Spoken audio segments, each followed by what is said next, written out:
उधर आपके जो परिसर में साजिद खान जी पठान जो विधायक हैं जी, वो भी बहुत अच्छा काम कर रहे हैं पिछले 1 साल से। हाँ। तो आपकी कभी बात हुई उनसे इस विषयों को लेकर कभी? नहीं देखिए, साजिद भाई का जो एक नेचर रहा है वो बहुत डिटेल्ड पॉलिटिशियन है। छोटी छोटी चीज़ों के ऊपर पर्सनली ध्यान देने वाले पॉलिटिशियंस, और वो बात मुझे उनकी बहुत अच्छी लगती है। यानी वो उनके ध्यान में होता है और वो उनका जो सर्वे लेवल रहता है वो बहुत अच्छा है कि वो एरिया में काम हो रहे कि नहीं। और ऐसा नहीं है कि साजिद भाई पिछले 1 साल से नायगांव के अंदर देख रहे हैं, वो पिछले 10-12 साल से वहाँ पर कुछ ना कुछ देते रहे।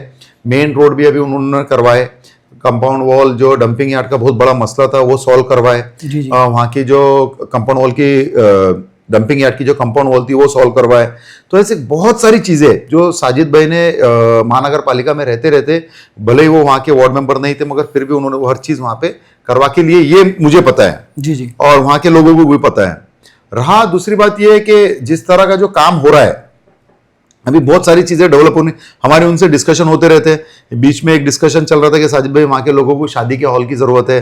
क्या होता है कि बहनों की भाइयों की जो शादियां होती है वो घर के सामने हो जाती है। जी जी। अब ये सब चीजें जब होती है तो उसमें ऐसे लगता है कि क्यों भाई, इनका हक नहीं है क्या?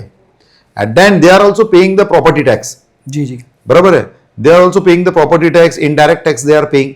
तो मुझे ऐसा लगता है कि उनका भी हक बनता है। तो हम लोगों ने बहुत डिस्कशन किया, तो उस पे से साजिद भाई को एकदम से ये हुआ कि नहीं यार, एक शादी का हॉल होना चाहिए।